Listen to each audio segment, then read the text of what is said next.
Good morning students. हमने current electricity में जो किया था वो स्लाइटली टेम्परेचर डिपेंडेंस किया था। किसके ऊपर टेम्परेचर डिपेंडेंस किया था? रेजिस्टेंस का और रेजिस्टिविटी का, कि टेम्परेचर के साथ कैसे रिलेट होती है ड्रिफ्ट वेलोसिटी और रिलैक्सेशन के टाइम में।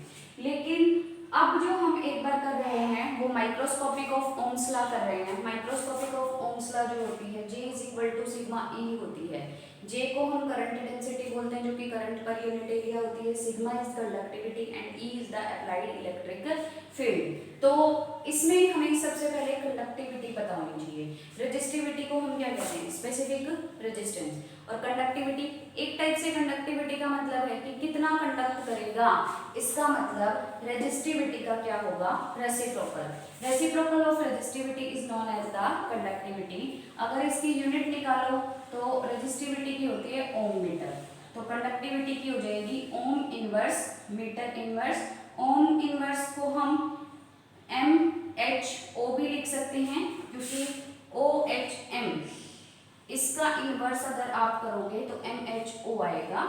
MHO मो मीटर इनवर्स, या ओम इनवर्स को हम साइमन भी कहते हैं। ठीक है। अब ऐसे ही हमारे पास साइमन मीटर इनवर्स। एक होता है हमारे पास कंडक्टेंस।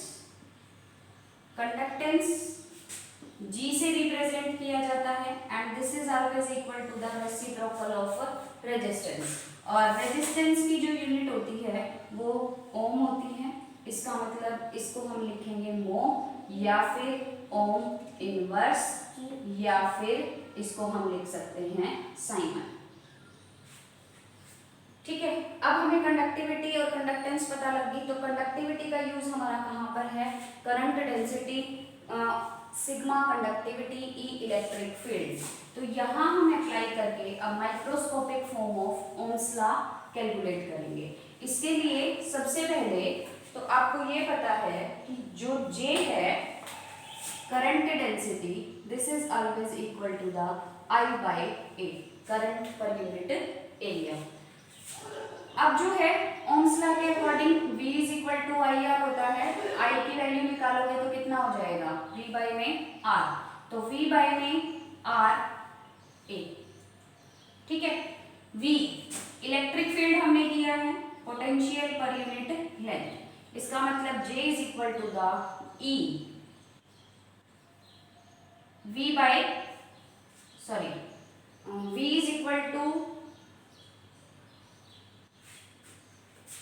यहां से हम V की वैल्यू निकालेंगे तो कितना हो जाएगा? E इंटू में L, E इंटू में L बाई में R इंटू में A। ठीक है। अब J is equal to E R A by L लिख सकते हैं, कोई फर्क नहीं पड़ेगा, L इधर है इसके डिवाइड में लीजिए। आपने ये पढ़ा है R is equal to rho L by में A। अगर आप रो की वैल्यू निकालो तो R A बाई L हो जाएगा। तो इसका मतलब इस पूरे की जगह आप क्या लिख सकते हो? रेजिस्टिविटी। इसका मतलब हो गया E बाई में रो। अगर मैं इसको लिखना चाहूँ तो E इंटू में 1 बाई रो लिख सकती हूँ। 1 बाई रो मतलब रेसिप्रोकल ऑफ रेजिस्टिविटी हमने अभी की है कि 1 बाई रो जो है वो किसके इक्वल होती है? सिग्मा के। तो इसका मतलब होता है J is equal to the sigma into में E। J is equal to sigma into में E. J is the current density, sigma is the conductivity and E is the electric field. This is known as the microscopic form of Ohm's law. अब हम करते हैं temperature coefficient calculate करेंगे resistance और resistivity के लिए, और temperature dependence किस तरीके से होती है रेजिस्टेंस की या रेजिस्टिविटी की।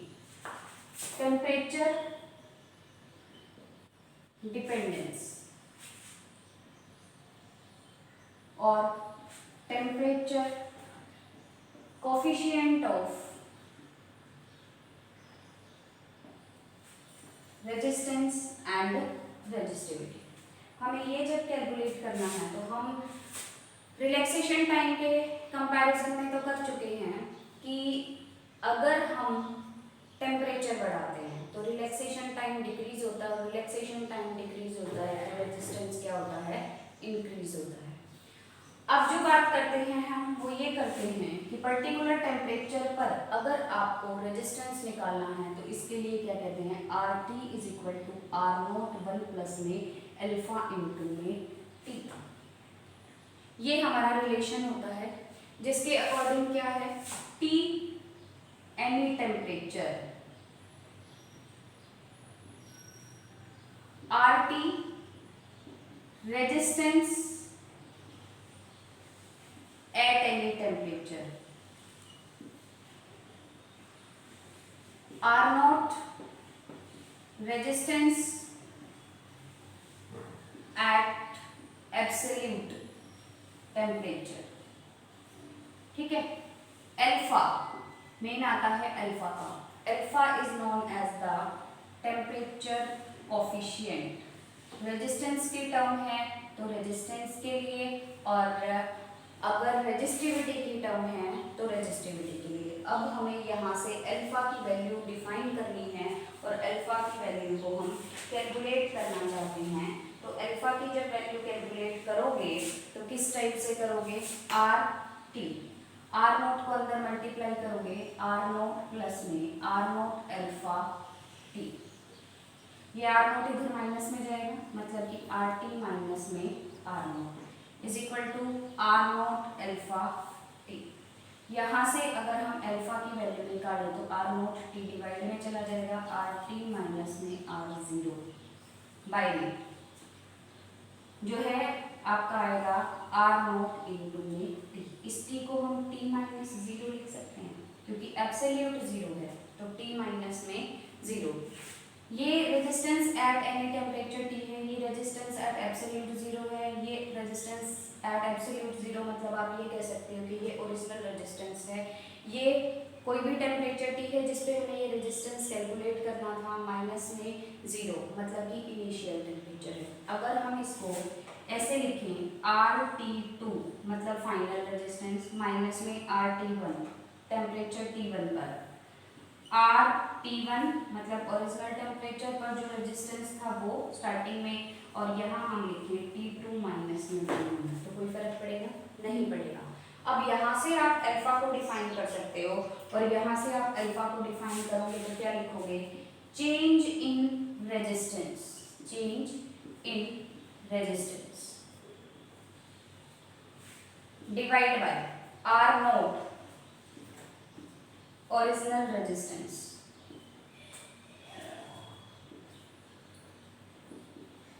Change in temperature, change in temperature. जब आप यहां से अल्फा को डिफाइन करोगे तो अल्फा को क्या डिफाइन करोगे, this is the defined as the change in resistance between two temperature per unit original resistance मतलब पहले इस टेम्परेचर पर क्या था, per degree rise in temperature, कितना टेम्परेचर पर राइज कर रहा है, आप इसके अकॉर्डिंग अल्फा की वैल्यू कैलकुलेट कर सकते हो। इसी तरीके से आप रेजिस्टिविटी के लिए कैलकुलेट कर सकते हो, alpha is equal to the rho T minus में रो जीरो बाय में रो नॉट टी माइनस में जीरो, या फिर रो T1 माइनस में रो T2 बाय में रो नॉट T2 माइनस में T2। ठीक है, अब जो है टेम्परेचर कोफिशिएंट्स हमने कर लिए, लेकिन अगर हम ग्राफिकल रिप्रेजेंटेशन देना चाहते हैं तो ग्राफिकल रिप्रेजेंटेशन टेम्परेचर पर कैसे डिपेंड करती है डिफरेंट मटेरियल्स की, क्योंकि हमारे पास कंडक्टर भी होते हैं, सेमी कंडक्टर भी होते हैं और एलॉयज भी होते हैं। एलॉयज का टेम्परेचर कोफिशिएंट बहुत ज़्यादा स्मॉल होता है, इसलिए टेम्परेचर कोफिशिएंट की वजह से उनका वेरिएशन टेम्परेचर के साथ ज़्यादा नहीं होता। हम इस साइड लेते हैं रेजिस्टेंस और रेजिस्टिविटी, ठीक है, origin with respect to the temperature. Temperature change करने पर आपका रेजिस्टेंस या रेजिस्टिविटी पर क्या फर्क पड़ता है। आपका जो कंडक्टर है उसका जैसे जैसे टेम्परेचर बढ़ाते हो रेजिस्टेंस और रेजिस्टिविटी बढ़ती जाती है। तो ये आपका ग्राफ है फॉर कंडक्टर। लेकिन सेमीकंडक्टर्स जो होते हैं, जितनी सेमीकंडक्टर्स की डेफिनेशन क्या कहती है, ये सेमीकंडक्टर क्या होते हैं, जो लो टेम्परेचर पर इंसुलेटर की तरह बिहेव करते हैं, लेकिन जैसे ही टेम्परेचर राइज किया जाता है वो किसकी तरह बिहेव करना शुरू कर देंगे, कंडक्टर की तरह। और कंडक्टर की तरह बिहेव कब करेंगे, जब उनकी रेजिस्टिविटी क्या होगी, डिक्रीज होगी। मतलब टेम्परेचर जैसे जैसे इंक्रीज करेंगे सेमीकंडक्टर की रेजिस्टेंस या रेजिस्टिविटी क्या होगी, डिक्रीज होगी। तो ये किसके लिए आ गया आपके पास, for semiconductor, variation of resistance या रेजिस्टिविटी। अभी मैंने आपको बताया कि जो आपके क्या होते हैं, एलओएस होते हैं, एलओएस का टेम्परेचर कोफिशिएंट स्मॉल होता है। मतलब टेम्परेचर अगर आप चेंज करते हो तो बहुत ज़्यादा इफेक्ट उसके रेजिस्टेंस या रेजिस्टिविटी पर नहीं होता, मतलब अप्रोक्सीमेटली सेम आता है। दिस इज फॉर एलओएस, ठीक है। फॉर कंडक्टर अल्फा की वैल्यू पॉजिटिव होती है, फॉर सेमीकंडक्टर अल्फा की वैल्यू नेगेटिव होती है, क्योंकि अभी हमने किया कि alpha is equal to R T two minus में आर टी वन बाय में आर टी वन, अंदर क्या बचेगा, टी टू माइनस में टी वन। अभी हमने किया कि ये फॉर्मूला किया था जिसके अकॉर्डिंग ये है final resistance at temperature T2, और हम ये कह रहे हैं कि सेमीकंडक्टर का जितना टेम्परेचर बढ़ाओगे उसका रेजिस्टेंस क्या होगा, डिक्रीज। ये वैल्यू डिक्रीज होगी और ये वैल्यू इंक्रीज होगी। मतलब अल्फा की वैल्यू कैसी होगी सेमीकंडक्टर्स के लिए, नेगेटिव होगी, ठीक है। ऐसे ही अगर आप कंडक्टर की बात करो तो Rt2 माइनस में Rt1 बाय में Rt1 T2 माइनस में T1।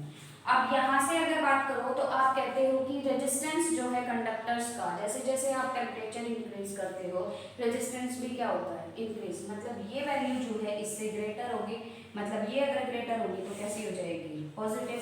मतलब कि alpha will be equal to the positive. Conductors के लिए अल्फा क्या होगा, पॉजिटिव। लेकिन एलओएस की जब बात आते हैं तो इसकी वैल्यू बहुत ज्यादा स्मॉल होती है, ठीक है। मतलब 0.0 समथिंग, आप 0 भी नहीं कह सकते अल्फा की वैल्यू, लेकिन आप ये भी नहीं कह सकते कि बहुत ज्यादा लार्ज होगी। बहुत ज्यादा स्मॉल एलओएस की वैल्यू होती है अल्फा की। अब यहाँ अगर हम फाइंड आउट कर रहे हैं सेमीकंडक्टर, एलओएस और कंडक्टर, आपको इसीलिए बताया जाता है कि जो कहीं पर टेम्परेचर डिपेंडेंस ज़्यादा है किसी इलेक्ट्रिकल अप्लायंस में, अगर आप ये शो करना चाहते हो कि टेम्परेचर बढ़ रहा है तो उस टेम्परेचर के बढ़ने के साथ उस सर्किट में रेजिस्टेंस जो है या रेजिस्टिविटी जो है वो चेंज नहीं होनी चाहिए।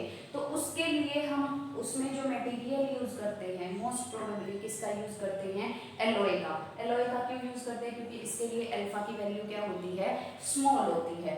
अल्फा जो है बहुत ज़्यादा स्मॉल होता है, इसलिए टेम्परेचर अगर ज़्यादा चेंज भी होगा तो इसका इफेक्ट ज़्यादा नहीं आएगा। अब हम करते हैं इसकी यूनिट, चेंज इन रेजिस्टेंस मतलब कि ओम, बाय में original resistance ohm, change in temperature degree Celsius, ohm से ओम कैंसिल, तो अल्फा की जो यूनिट है पर डिग्री सेल्सियस, या फिर केल्विन में कहोगे तो पर केल्विन। यूनिट्स और डायमेंशंस अल्फा के से रिप्रेजेंट करते हो तो के से आएगा, बाकी सारे के सारे जो हैं वो क्या हो जाएंगे, m0 l0 t0 and k1, ठीक है। Thank you students.